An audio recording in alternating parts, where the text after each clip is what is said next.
함께 신앙 고백을 드리겠습니다. 나는 전능하신 아버지 하나님 전지의 창조주를 믿습니다. 나는 그의 유일하신 아들 우리 주 예수 그리스도를 믿습니다. 그는 성령으로 잉태되어 동정녀 마리아에게서 나시고 본디오 빌라도에게 고난을 받아 십자가에 못 박혀 죽으시고 장사된 지 사흘 만에 죽은 자 가운데서 다시 살아나셨으며 하늘에 오르시어 전능하신 아버지 하나님 우편에 앉아 계시다가 거기로부터 살아있는 자와 죽은 자를 심판하러 오십니다. 나는 성령을 믿으며 거룩한 공교회와 성도의 교제와 죄를 용서받는 것과 몸의 부활과 영생을 믿습니다. 아멘. 595장 찬양 드립니다.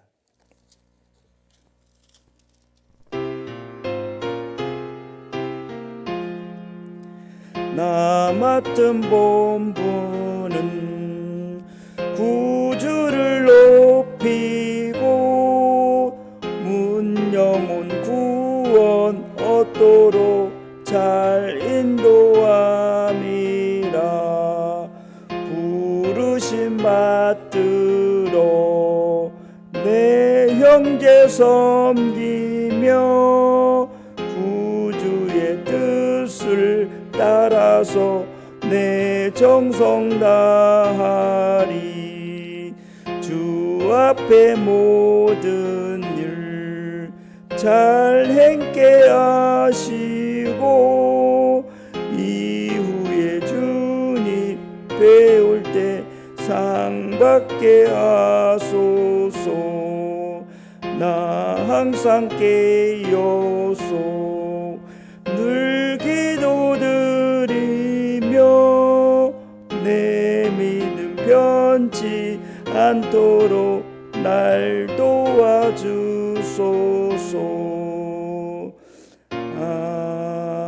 아멘.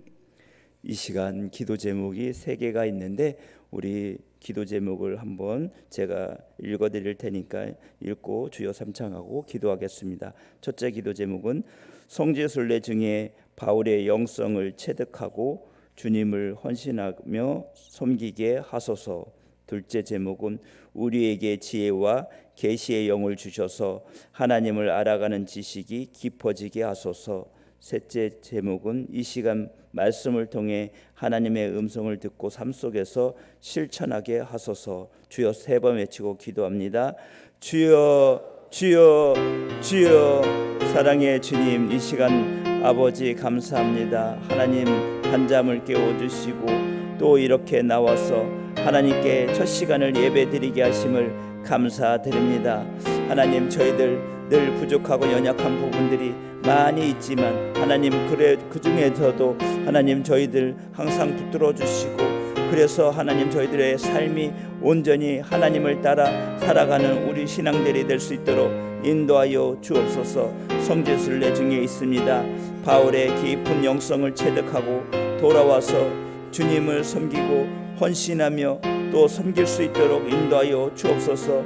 또한 은혜 가운데 모든 것을 잘 마치고 돌아올 수 있도록 하나님께서 인도하여 주시고 은혜 가운데 거하여 주옵소서. 또한 주님, 우리들에게 지혜와 명철과 또 계시의 영을 허락하여 주셔서 하나님을 알게 하시고 또 지식적으로 뿐만 아니라 하나님 영적으로도 주님을 깊이 알아가서 저희들의 믿음의 깊이와 넓이가 더하여질 수 있도록 인도하여 주옵소서. 주님, 이 시간 하나님의 음성을 듣기를 원합니다.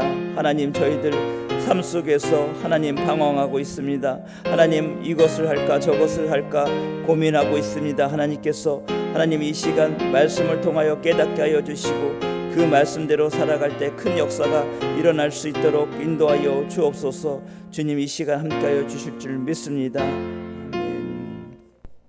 사랑의 주님, 담임 목사님과 성도들이 성지순례 중에 있습니다.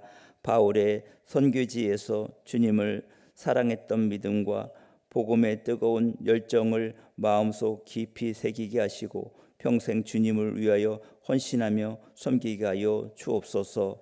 우리에게 지혜와 계시의 영을 주셔서 하나님의 말씀을 읽을 때마다 하나님의 뜻을 분별하게 하시고 기도할 때마다 깊은 영적 체험을 통해 하나님을 더 깊이 알아가는 그러한 성도들 되게 하여 주옵소서. 이 시간 말씀을 들을 때에 하나님의 음성으로 듣게 하시고 삶에서 순종하며 나갈 때에 축복으로 임하게 하여 주옵소서. 예수님의 이름으로 기도드립니다. 아멘. 하나님 말씀은 신명기 25장 1절에서 10절 말씀입니다. 신명기 25장 1절에서 10절을 교독합니다.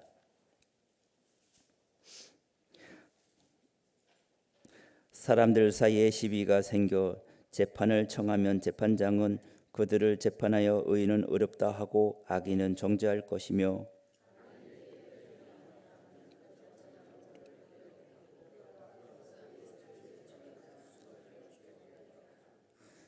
40가지는 때리려니와 그것을 넘기지는 못할지니 만일 그것을 넘겨 매를 지나치게 때리면 내가 내 형제를 경히 여기는 것이 될까 하노라. 형제들이 함께 사는데 그중 하나가 죽고 아들이 없거든 그 죽은 자의 아내는 나가서 타인에게 시집가지 말 것이요 그의 남편의 형제가 그에게로 들어가서 그를 맞이하여 아내로 삼아 그의 남편의 형제된 의무를 그에게 다 행할 것이요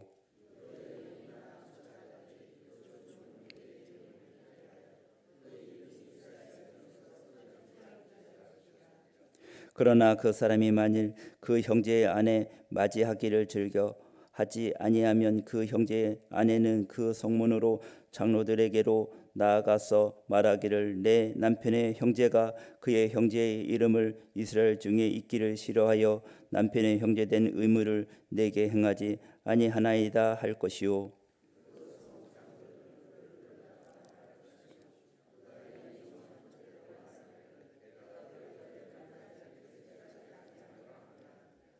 그의 형제의 아내가 장로들 앞에서 그에게 나가서 그의 발 에서 신을 벗기고 그의 얼굴에 짐을 뱉으며 이르기를 그의 형제의 집을 세우기를 즐겨 아니하는 자에게는 이같이 할 것이라 하고 이스라엘 중에서 그의 이름을 신 벗김 받는 자의 집이라 부를 것이니라. 아멘.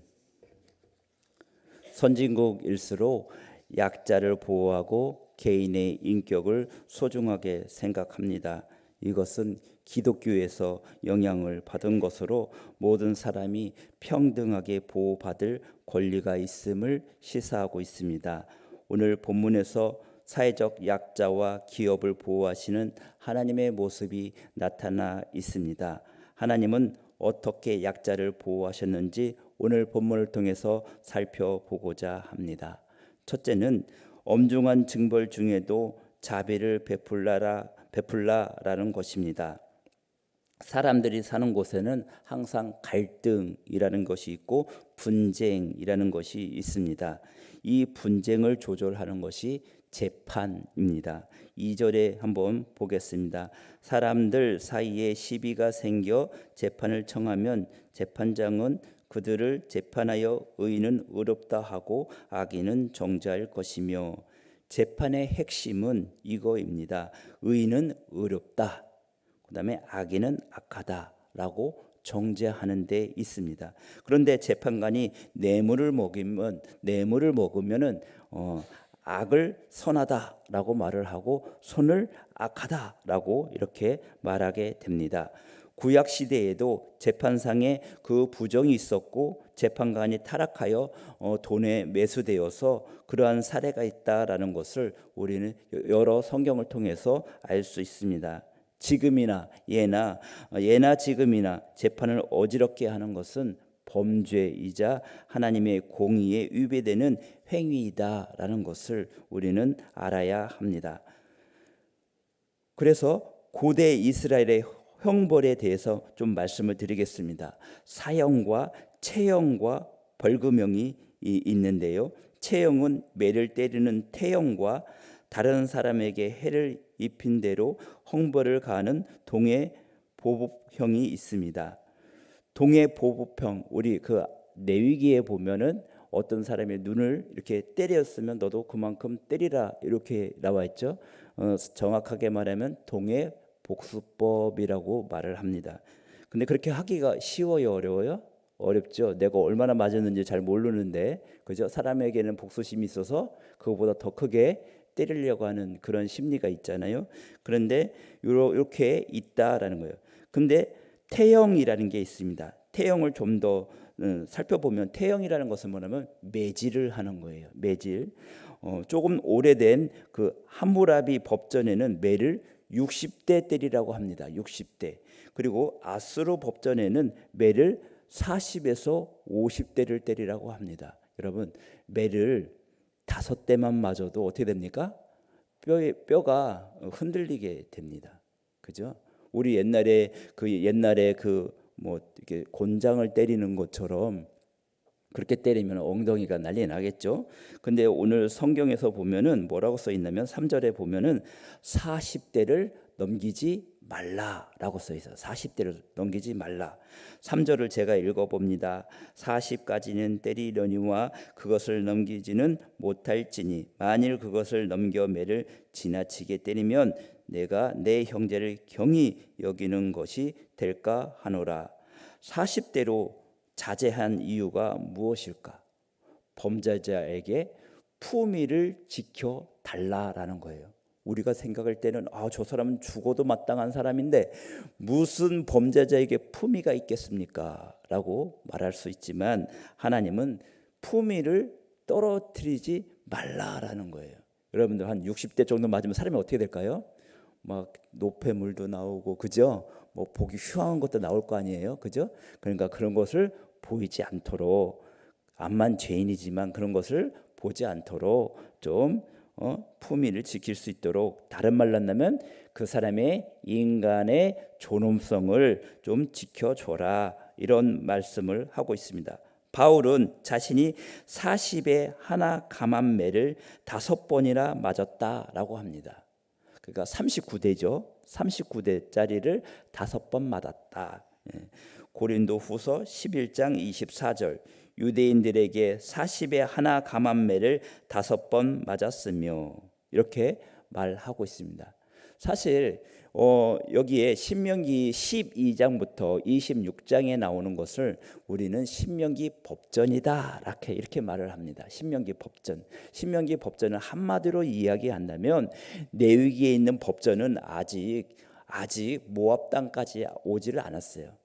아직 너희들이 차지할 땅에 가면 이렇게 하라라는 이야기고, 신명기 법전은 이제는 요단강만 넘으면 적과꿀이 흐르는 땅이 됩니다. 그렇기 때문에 너희들이 거기 가서는 이렇게 살아라라는 거예요. 그래서 이 신명기 법전을 이 토대를 보면은 공관복음, 마가, 마태, 그다음에 누가, 마가를 제일 먼저 이야기한 이유는 마가가 제일 먼저 써있었기 때문에 그렇죠. 예, 여기에 보면은 이러한 정신을 통해서 거기에 좀 말씀이 쓰여 있는 것을 보게 됩니다. 여러분들 마태복음은 누구를 위해서 썼다고 아시죠? 여러분들은 유대인을 위해서 썼다고 그럽니다. 근데 마태복음의 특징 중에 하나가 뭐냐면 2명과 3명이 모이는 곳에 이렇게 적혀 있어요. 예, 그것을 뭐냐면 율법에 보면 항상 증인을 세울 때 2명 이상을 세우기로 되어 있습니다. 그래서 보면은 이러한 정신을 통해서 어떻게 제가 얘기해 드리고 싶은 말씀은 신약 성경이 그렇게 율법을 토대로 해서 율법을 능가하는 그러한 일들이 많이 적혀져 있다라는 것입니다. 그래서 여기도 보면은 바울이 지금 뭐라고 합니까? 40이라는 단어가 나오잖아요. 이 40이라는 단어가 지금 신명기 25장에 나오는데, 이 말씀을 가지고 자기는 이걸 근거로 해가지고 자기도 40에서 하나 뺀 39대를 5번 맞았다라고 말씀하고 있습니다. 죄인은 마땅히 벌을 받아야 합니다. 그러나 그 죄인도 하나님의 형상으로 창조된 사람이라는 것을 기억하라라는 것입니다. 우리말로 바꿀까요? 죄인은 미워해도 죄는 미워해도 사람은 미워하지 말라. 말처럼 사람의 인격을 존중해야 된다라는 거예요. 왜냐하면 하나님의 형상이 담겨져 있기 때문에 그렇습니다. 이 말씀을 우리 삶에 한번 적용해 볼까요? 우리나라는 어떻습니까? 우리나라는 재판이 있기 전에 수사 과정 속에서 반인륜적인 또 반인권적인 고문을 자행하고 있습니다. 사실과 다른 것을 유포해서 사람의 인격과 명예를 손상시키는 일이 너무 많이 있습니다. 재판은 인격, 인권, 존중의 틀에서 이루어져야 합니다. 오늘 이 말씀은 재판장은 의인과 악인을 공정하게 구분하고 악인의 생명도 존중받아야 함을 우리에게 가르쳐 주고 있습니다. 여기에서 매맞음이라는 단어를 통해 우리는 좀 더 깊이 묵상하기를 원합니다. 선지자 중에 예레미야는 하나님 말씀을 선포하다가 매를 맞았던 그런 사람이지요. 또 바알과 실라도 복음을 전하다가 매를 맞았어요. 특히 바울은 여러 차례 매를 맞아 죽을 뻔했다라고 성경은 말씀하고 있습니다. 예수님은 어떠합니까? 예수님은 우리를 구원하시기 위해서 매를 엄청 맞으셨습니다. 성경을 읽다 보면 고통스럽게 느껴지는 부분이 바로 이 부분입니다. 오늘 성경에 보면 죽을 죄인도 인격을 존중을 위해서 자비를 베풀어 주어라라고 말씀하고 있는데, 그러나 예수님은 반인격적인 고문을 당하시고 매를 맞으셨습니다. 빌라도는 예수님에게는 자비를 베풀어 주지 않았습니다. 여러분, 하나님이 왜 이렇게 엄청난 수모를 당해야 했을까요? 우리를 죄에서 구원해 주시기 위해서 수모를 당한 것입니다. 우리는 그만한 가치가 없다고 생각하지만 하나님은 한 영혼이 천하보다 귀하다 말씀하십니다. 사랑하는 여러분, 우리는 내 자신이 보잘것없고 하찮은 존재처럼 여길지 모르지만 하나님은 우리를 아주 고귀하고 귀중한 존재로 여기십니다. 예수님을 죽일 만큼 엄청난 존재가 바로 우리라는 것입니다. 사랑하는 여러분, 우리는 그래서 이러한 영적으로 볼 때 우리는 이러한 이러한 자존감을 향상시켜서 그래서 우리가 살아야 됩니다. 그러면 우리가 이 세상을 어떻게 살아가야 할까요? 우리도 자비를 베풀며 살아가는 우리 모두가 되기를 바랍니다. 둘째를 보면 하나님은 짐승에게도 긍휼을 베푸시고 돌보심을 볼 수 있습니다. 4절입니다. 곡식 떠는 소에게 망을 씌우지 말지니라라고 말씀하고 있습니다. 고대 근동의 지방에서는 곡식을 타작할 때 곡식 그 타작 마당에 그것을 그 곡식을 이렇게 널어 놓는다고 합니다. 그러면 소가 타작기를 끌고 이렇게 한번 지나가면은 껍질과 알곡이 분리가 된다고 합니다. 예, 그 아마 우리가 생각하는 그런 탈곡기는 아니지만 우리는 도르개나 뭐 이렇게 돌려가지고 이렇게 해서 이렇게 곡식을 추수하지만 거기는 그 곡식단을 이렇게 널브러져 놓고서 소가 뭐 이렇게 타작기 같은 거를 이렇게 하면은 여기에 이제 무거우니까 여기에 이제 그 곡식과 알곡을 이렇게 분리한다고 합니다.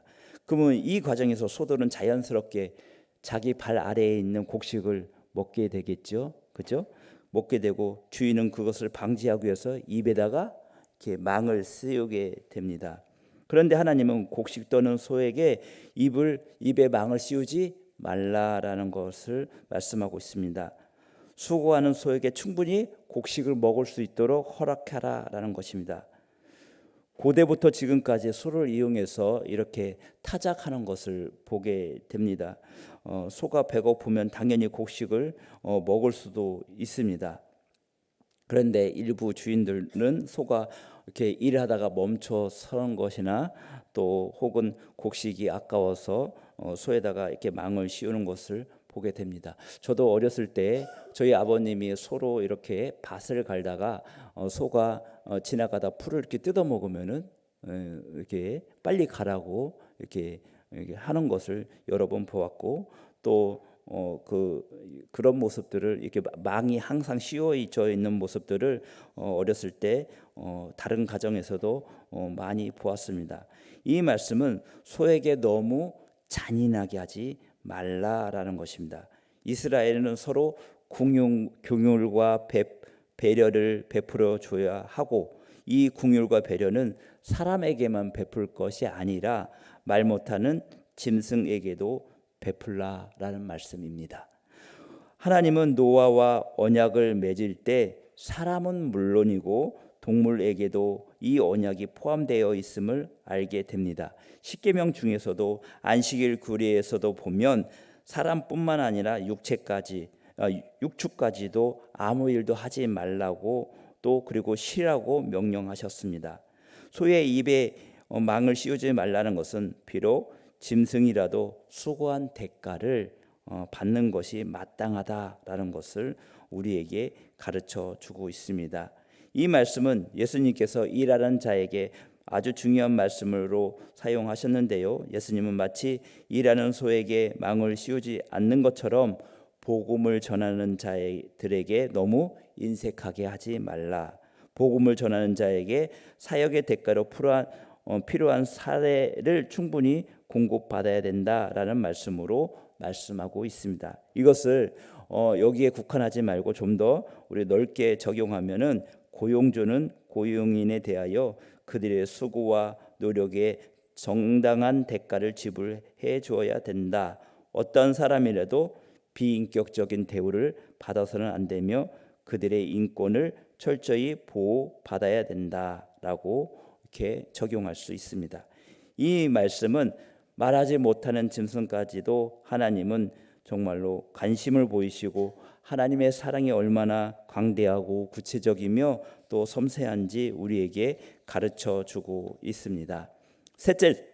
셋째는 죽은 형제의 대가 끊어지지 않게 하라는 것입니다. 5절입니다. 5절 형제들이 함께 사는데 그 중에 하나가 죽고 아들이 없거든 그 죽은 자의 아내는 나가서 타인에게 시집가지 말 것이요 그의 남편의 형제가 그에게로 들어가서 그를 맞이하여 아내로 삼아 그의 남편의 형제된 의무를 그에게 다할 것이요. 아멘. 원래 사실은 형제의 아내를 범하면 될까요, 안 될까요? 내위에서는 안 된다라고 써 있어요. 근데 여기서 보면은 형제들이 같이 사는데 그 중에 한 형제가 죽으면 그 죽은 사람의 아내를 뭐라는 거예요? 가서 결혼해서 대를 이으라라고 말을 하고 있습니다. 이것을 계대 대를 이은다 해서 계대 결혼이라고 하고 또 수음법이라고 합니다. 이스라엘의 독특한 결혼 제도이지요. 여러분들 얼굴 보니까 참 놀라는 얼굴인데 사실 이러한 예는 성경에 많이 나와 있습니다. 창세기 38장에 다말이 이러한 예입니다. 그리고 보아스와 룻이 바로 이러한 결혼의 예입니다. 그러면 왜 이 제도를 말씀하셨을까? 첫째는 죽은 형제의 가문이 소멸되는 것을 막고 재산이 이방인에게 넘어가는 것을 방지하기 위한 것입니다. 둘째는 이방 남자와 결혼하는 것을 방지하기 위한 것이고, 셋째는 자녀도 없이 불쌍하게 살아가는 미망인을 보호하는 사회 보장 제도다라고 말할 수 있습니다.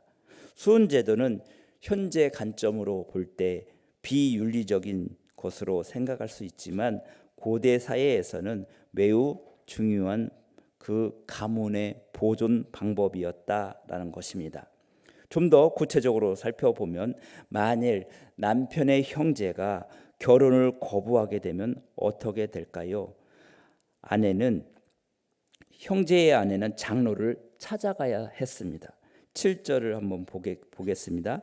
그러나 그 사람이 만일 그 형제의 아내 맞이하기를 즐겨하지 않으면 그 형제의 아내는 그 성문으로 장로들에게로 나아가서 말하기를 내 남편의 형제가 그의 형제의 이름을 이스라엘 중에 잊기를 싫어하여 남편의 형제된 의무를 내게 행하지 아니하나이다 할 것이요. 고대 근동의 그 재판은 어디에서 이루어졌냐면 성문에서 이루어졌어요. 성문이라고 한다면 사람들이 많이 왕래하는 곳이고 또 사업 이런 것들이 많이 이렇게 계약들이 이루어지는 곳. 그곳에서 장로라는 분이 있는데 그 장로라는 사람이 그 재판을 했다라는 것입니다. 네. 그래서 그러면 장로는 남편의 형제에게 어떤 판결을 내렸을까? 9절입니다. 9절. 그의 형제의 아내가 장로들 앞에서 그에게 나아가서 그의 발에서 신을 벗기고 그의 얼굴에 침 뱉으며 이르기를 그의 형제의 집을 세우기를 즐겨 아니하는 자에게는 이같이 할 것이라 하고, 남편의 형제가 신을 벗기고 또 그의 얼굴에 침을 뱉는 수모를 당하게 된다라는 거예요. 신발이라는 것은 이런 뜻이 있습니다. 소유권을 말합니다. 소유권. 그 신발을 벗었다라는 것은 뭐냐면 소유권을 포기했다. 어떤 소유권? 그 권리와 지위라는 것을 모든 것을 다 포기했다라는 거예요. 신발을 벗김을 당한 것은 죽은 형제의 아내에 대하여 가질 수 있는 모든 권리와 또 지위를 또 포기했다라는 거예요. 우리 이제 룻기에 읽어보면 이런 장면이 나와야 안 나와요? 나오죠. 이런 장면이 나옵니다. 그래서 이제 사실은 보아스가 아니라 보아스보다 더 가까운 친척이 있었어요. 그죠? 그런데 그가 이렇게 하지 않았어요. 그래서 신발을 벗겼죠. 신발을 벗어서 이런 수모를 당하고 보아스라는 사람하고 결혼을 해서 그 보아스 가문에서 예수 그리스도가 이렇게 탄생하는 것을 보게 됩니다. 사랑하는 여러분, 요 부분은 가족에 대한 이야기입니다. 가족. 우리는 가족의 의무를 감당하는 삶을 살아야 하는데요. 하나님은 가족 중에 어려운 사람이 있거든 외면하지 말고 돌봐 주어라라고 말씀하십니다. 디모데 전서 5장 8절에 보면 가족을 돌보지 않으면 믿음의 배반자이며 불신자보다 더 악한 사람이라고 말씀하고 있습니다. 오늘 내가 돌볼 가족은 누구입니까? 또 가족과 또 이렇게 서먹서먹한 것은 없습니까?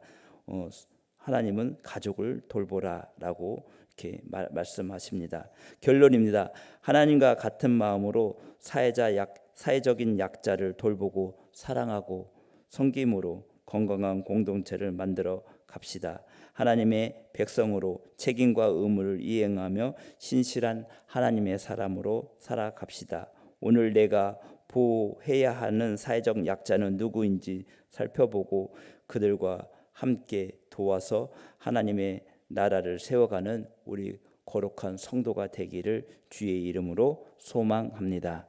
이 시간 주신 말씀을 기억하고 우리 다 함께 음악에 맞춰서 또 생각나는 대로 하나님께 기도하며 돌아가겠습니다. 주여 세 번 마치고 기도합니다. 주여 주여 주여. 사랑의 주님, 오늘도 감사합니다. 하나님께서 저희들을 붙들어 주시고 새벽에 귀한 말씀 듣게 하여 주심을 감사드립니다. 저희들을 항상 깨어서 기도하게 하여 주시고 저희들 삶 속에서 항상 하나님 영광을 부르며 살아갈 수 있도록 인도하여 주옵소서. 오 주님, 하나님 오늘 하나님의 말씀을 들으면서 사회적인 약자가 누구인지 다시 한번 생각해보고 내가 도와줄 수 있는 사람은 없는지 하나님 다시 한번 생각하며 살아갈 수 있도록 인도하여 주옵소서. 오늘도 이곳에 하나님 여러 가지 문제를 들고 나온 우리 성도들을 기억하여 주시고 하나님 이 성도들에게 하나님의 놀라운 은혜와 사랑이 덧입혀지는 시간들 되게 하여 주옵소서. 예수님의 이름으로 기도합니다.